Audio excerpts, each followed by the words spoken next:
ম্যাচের আগেই ফলাফল ফাঁস।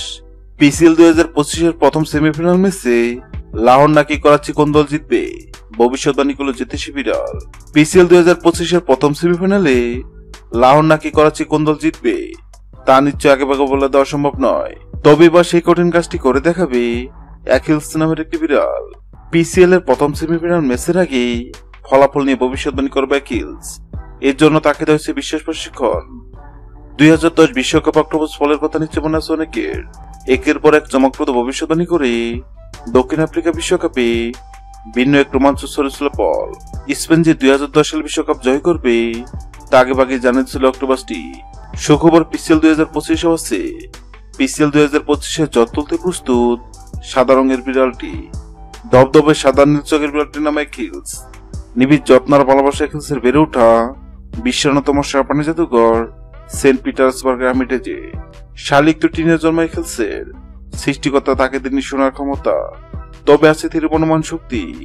তা দিয়ে চমক দেখাতে যায় বিড়ালটি, কিন্তু কিভাবে?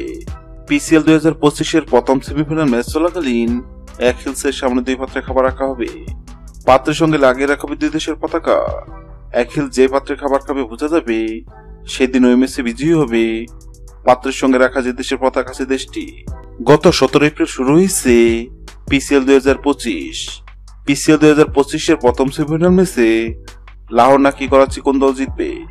সেক্ষেত্রে অ্যাকিলস নামক বিড়ালের সামনে লাহোর ও করাচি নামক 2 পাত্রে খাবার রাখা হয়। অবাক করার বিষয় হলো সবাই ভেবেছিল বিড়ালটি তো করাচি নামক পাত্রে খাবার খাবে, কেননা করাচি অনেক শক্তিশালী দল এবং সবাই ধরে নিছে প্রথম সেমিফাইনাল ম্যাচ জিতবে করাচি। কিন্তু সবার ধারণা ভুল প্রমাণ করে অ্যাকিলস নামক বিড়ালটি লাহোর নামক পাত্র থেকে খাবার খায়। অ্যাকিলস নামক বিড়ালের মন কান্না বাঁকাইছিল অনেকেই, কেননা বর্তমানে লাহোর দুর্দান্ত ফর্মে আছে। এবার দেখার পালা অ্যাকিলস নামক বিড়ালের ভবিষ্যৎবাণী সত্য হয় কিনা। হ্যাঁ দর্শক, আপনাদের বলছে আপনাদেরকে মনে হয় পিসিএল 2025-এর প্রথম সেমিফাইনাল ম্যাচে লাহোর নাকি করাচি কোন দল জিতবে অবশ্যই কমেন্ট করে জানাবেন। ভিডিওটি ভালো লাগলে লাইক দিবেন এবং আমাদের চ্যানেলের সঙ্গে থাকবেন। ভিডিওটি দেখার জন্য আপনাকে অসংখ্য ধন্যবাদ।